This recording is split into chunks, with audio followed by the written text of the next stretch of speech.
Hey, what's going on, guys? It's Sticker Freaks, and today I wanted to show you guys how I make my custom Instagram stickers for customers. So today, the first thing you're going to want to do is go to Chrome and find yourself a Instagram logo. And let me go ahead and start a new project really quick. Alright, so once you get that Instagram sticker downloaded, you're going to go ahead and open it. So navigate to your stickers folder or wherever the image is located and change this to all files. And go to Instagram, click OK, and then so now you have your picture, but what we want to do with this is trace it so that we have our lines.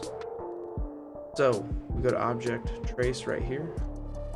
We're going to select our trace area, and we are going to put a box around everything that we want to trace. Now we're going to use our high pass filter first. I don't really use the low pass filter, but if you bring this up to 25, that is not the max. You won't have to suffice with, whatever. You won't have to live with changing the threshold like this. You can do it that way if you want, but I usually leave the threshold wherever it's at, and I can bump this number up to whatever I want. Oops. I'm just going to manually change that to 50, click enter, and there we go. So now we're going to go ahead and click the trace button and drag our image out of the way, delete it, and here's your Instagram logo. Now, I usually take this and I release my compound path and delete this outer oval type thing, and I'm left with this. And the reason I do that is because if I put a square behind this and I color that square black to show you what it would look like, that's what it would look like when it's on a black surface with white vinyl. So I usually go with that because I think it looks the best. So let's get rid of this. And then the next thing we're gonna want to do, fix this, is add our text. So I'm gonna take all this, regroup it, or you can make the compound path again, whichever works for you, and that will put it all back together. And then our text. So I also have my YouTube channel, Mr. X-Man450. Let's say I wanted to make an Instagram sticker for Mr. X-Man450. If I wanted to, I could do the @ but I don't usually do the @ I think it looks a little cleaner if you just do Mr. 50. Oops. And then we're just gonna make our page a little wider here, and we're gonna make our X-Man, Mr. X-Man50 bigger. And then I'm going to select the font that I want. So I just double click on what I typed, select everything, and go over here to whatever fonts you have now. I had a customer recently like this.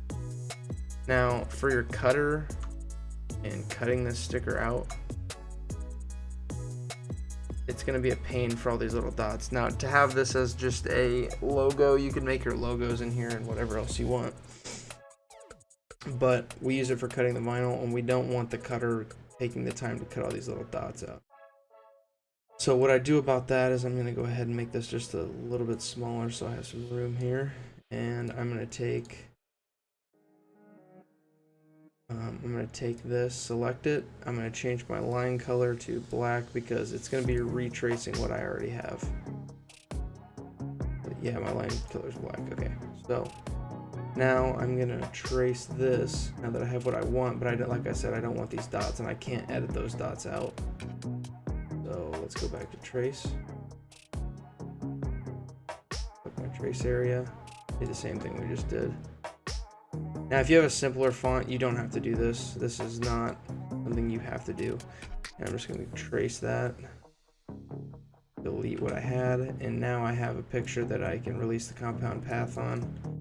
We're going to release the compound path, use our Alt and scroll up to zoom in, and I can get rid of all these little dots.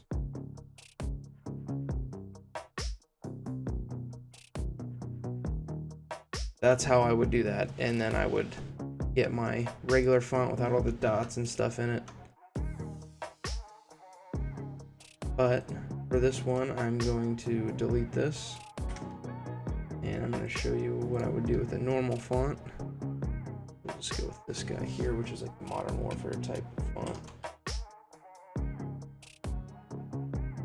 And here's my more normal font with not a bunch of stuff in it. Drag it a little bigger. I'm gonna make my page bigger. I'm gonna make my Instagram more, match it like that. Now I don't like this line spacing either, so we're just gonna select the whole thing again and come down to our character spacing, and this will drop it 5% at a time. I usually go to the point where I see something touching, like right here's touching, and then I go up like a % or two. We're gonna go to 86 and see how that does.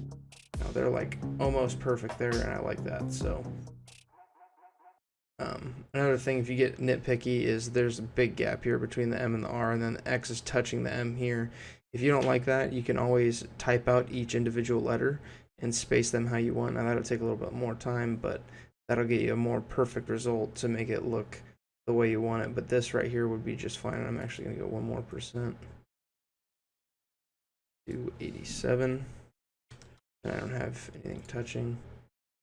There we go. I'm gonna change this to white. Select everything I have. They're both white, and then I'm gonna make it. I'm just making this rectangle behind it so you can see what white vinyl on a black background would look like. And that's basically how I make my Instagram stickers in Graphtec Studio.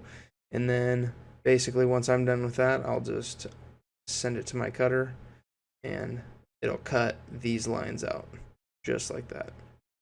So I hope you enjoyed this little tutorial. Stop into our Instagram, follow that, check out our Facebook page. That's where we take our orders if you guys are interested in buying any stickers. I'll talk to you guys later.